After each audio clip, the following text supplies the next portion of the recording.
8.000 veneti sono andati a votare per il referendum e questa è la forza che viene fuori in queste ore più critiche durante la trattativa.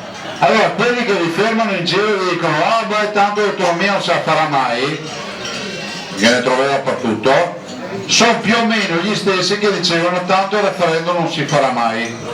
Vi ricordo che il referendum nasce con una legge in Veneto il giugno 2014, il governo Renzi ce la impugna e per un anno battagliamo in Consiglio, in Corte Costituzionale, tant'è vero che a luglio 2015, dopo un anno e un mese, la Corte Costituzionale dà ragione a noi. Cioè se noi abbiamo fatto il referendum perché abbiamo avuto una sentenza a nostro favore. Ve lo dico perché gli stessi che dicevano allora non si farà mai il referendum adesso iniziano a dire non si farà mai l'autonomia. Guardate che vedere il PD che si preoccupa dell'autonomia sapendo che sono gli stessi del PD che hanno impugnato la nostra legge, il nostro referendum per non farselo cerebrale, voi capite che dà una dimostrazione di quanta coerenza ci sia. Qual è lo stato dell'arte? Intanto possiamo dire che da zero oggi siamo arrivati che il nostro progetto è entrato in Consiglio dei Ministri, è entrata la bozza del contratto e la Costituzione prevede che ci sia un contratto che si chiama intesa tra la Regione e lo Stato, quindi io dovrò firmare assieme al Presidente del Consiglio l'accordo su 23 materie. Anche qui vi ricordate durante il referendum, l'invenzione di Zaia, sono troppe 23 materie, esattamente quello che c'è scritto in Costituzione, noi chiediamo quelle materie.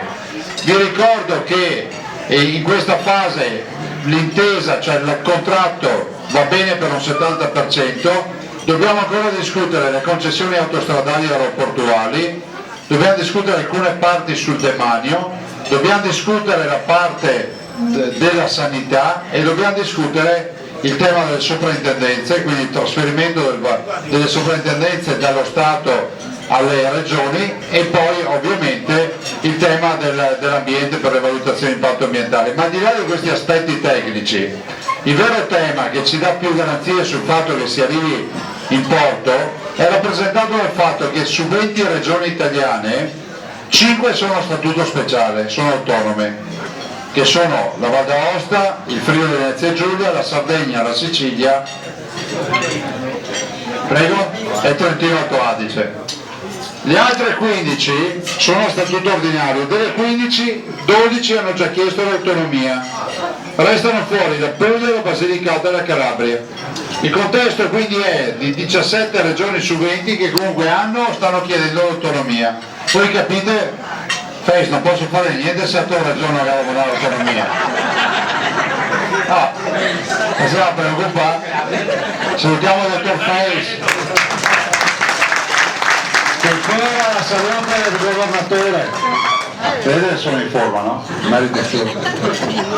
Allora dicevo, ovvio è che essere anche in tanti che chiedono l'autonomia significa per noi una garanzia che la battaglia si porta avanti. Ho incontrato Salvini 2 giorni fa, mercoledì, abbiamo parlato di questa partita e io sono convinto e ho proposto che la partita sia assolutamente oggi una partita della politica e che quindi porterà avanti lui nella trattativa con Di Maio e il Presidente del Consiglio. Ho visto il Presidente del Consiglio ieri mattina, anzi a mezzodì e mezzo, e insomma per quel poco che abbiamo parlato di autonomia nella riunione non ho una posizione di dire non facciamo nulla per l'autonomia. Poi ci sono tutti i distinguo, ci sono tutti i distinguo, però la verità è che noi siamo in un paese nel quale le entrate sono inferiori alle uscite, quindi un paese che fa debito tutti i giorni. Sappiamo che gli sprechi in Italia valgono circa 30 miliardi di euro, pensate che la Sicilia ha 22.000 forestali, noi ne abbiamo 400, pensate che in Sicilia, non so se volete vi dico 2 robe sulla Sicilia, ma non vengo a fare un comizio contro la Sicilia, voglio solo dirvi come stanno le cose. Ve lo dico perché la Sicilia ha fatto un documento contro l'autonomia del Veneto, e voi sapete che in Veneto c'è una corte d'appello, fatti tutti i gradi di giudizio uno può andare in appello con la sua causa. In Sicilia ce ne sono 4, hanno gli stessi abitanti del Veneto. Voi sapete che se fate un ricorso al TAR perché aveva il sindaco che non ripara una busa sulla strada, una roba del genere, il sindaco che blocca una concessione edilizia, Se poi perdete il TAR, dove ricorrete? In Consiglio di Stato.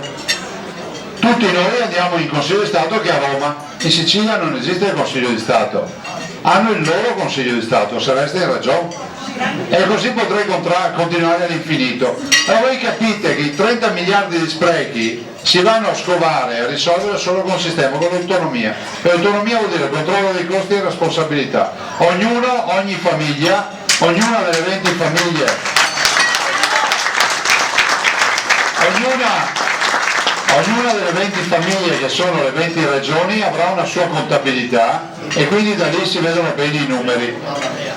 Tentano di dire che facciamo la secessione dei ricchi, tentano di dire che affameremo il sud, tentano di dire che è tutta una secessione mascherata. La verità è che noi vogliamo fare le cose che dovevano fare già dal 1948. La Costituzione italiana è stata scritta nel 1948. Pensate che uno dei padri costituenti, che è Einaudi, diceva ad ognuno dovremmo dare l'autonomia che si spetta, mai accaduto in Italia. Nelle stesse ore in cui in Italia si scriveva la Costituzione, che è autenticamente federalista, la gestione è centralista, ma la Costituzione del 48 prevedeva già, immaginava già lo Stato federale, nelle stesse ore scrivevano quella tedesca. Vi ricordo che il 48 erano 3 anni dopo la fine della seconda guerra mondiale. La Germania oggi è i Länder, no? La Baviera, il Baden-Württemberg è quello che sapete.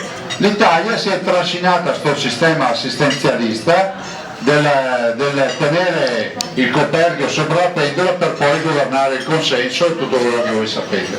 Insomma, noi andiamo avanti, non è una passeggiata quella dell'autonomia, però è la madre di tutte le battaglie e chi si è iscritto alla Lega o chi vota Lega e ci sostiene sa che per noi essere padroni a casa nostra vuol dire avere l'autonomia. E penso